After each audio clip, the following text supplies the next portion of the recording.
Bonjour à tous.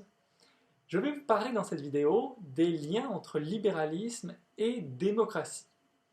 Le but n'est absolument pas de faire une longue dissertation universitaire, c'est juste d'exposer ma vision personnelle de ces questions-là, évidemment étayée par différentes lectures, et donc je peux spoiler d'emblée la fin. Pour moi, le libéralisme et la démocratie sont des choses qui sont intimement connectées, qui doivent être intimement connectées.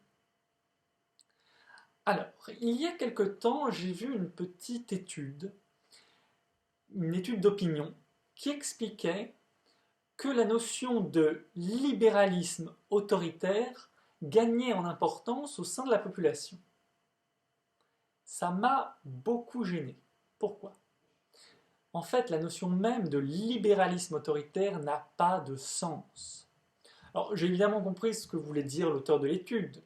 Son idée, c'était qu'on puisse imposer, qu'on puisse faire passer de manière autoritaire, donc, des réformes libérales. Mais est-ce libéral d'imposer, de faire passer des mesures libérales? Eh bien non. L'élément fondamental du libéralisme, c'est que ce sont les choix individuels, que c'est l'arbitraire de l'individu qui crée la société. Donc en fait, si on va au bout de la réflexion, un libéralisme intégral, une société libérale intégrale ne serait constituée que des choix individuels. Ça, c'est l'anarcho-capitalisme, le libertarianisme.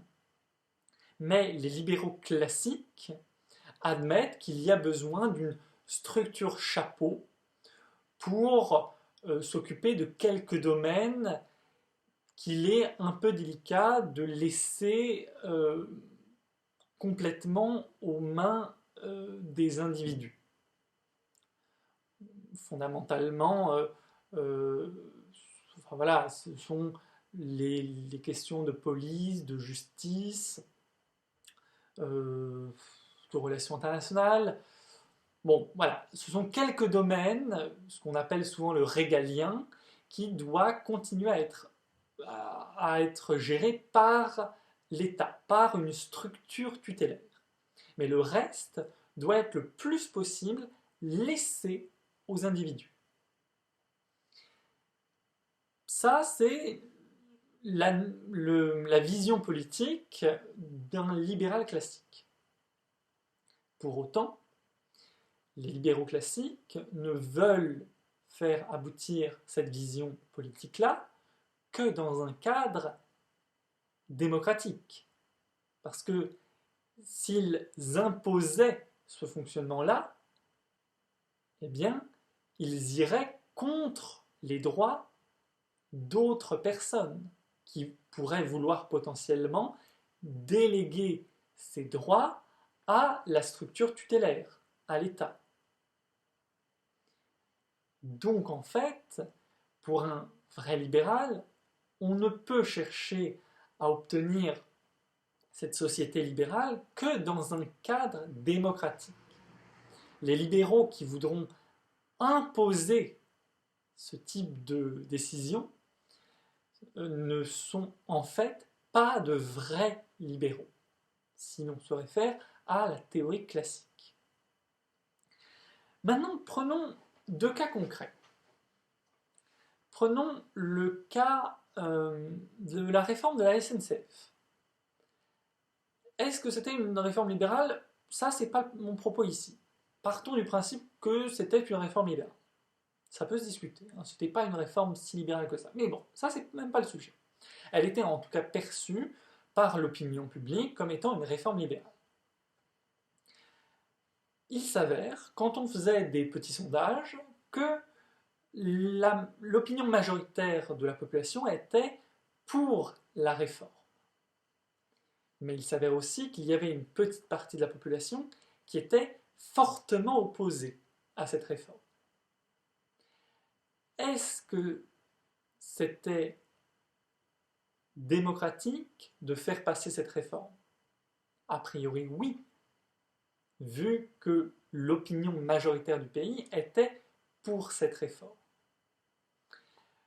Maintenant, on a un souci en France, c'est que les représentants ne sont, depuis très très très longtemps, pas assez représentatifs de l'ensemble de la population française. Ça, c'est un vrai problème. C'est-à-dire que dans notre pays, nous sommes certes en république démocratique, mais nous ne sommes pas dans une démocratie correctement représentative. Ça, c'est un problème fondamental. En revanche, et ce sera mon deuxième exemple pour clôturer cette vidéo, eh bien, en Suisse, nous avons un fonctionnement beaucoup plus démocratique et ça permet beaucoup plus à des éléments libéraux de se faire entendre au sein de l'opinion suisse.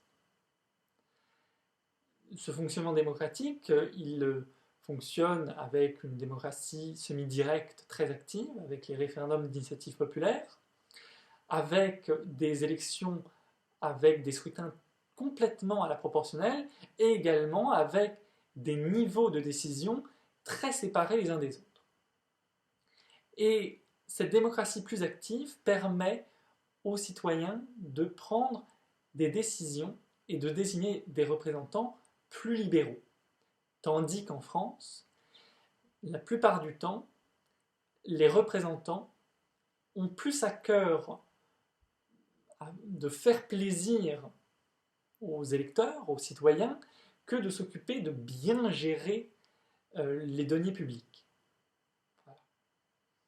Donc merci pour cette vidéo. Évidemment, je n'évacue absolument pas toute la complexité du sujet. Je pense que je ferai de nouvelles vidéos sur ces sujets-là. Mais c'était une première vidéo d'introduction. Merci à vous.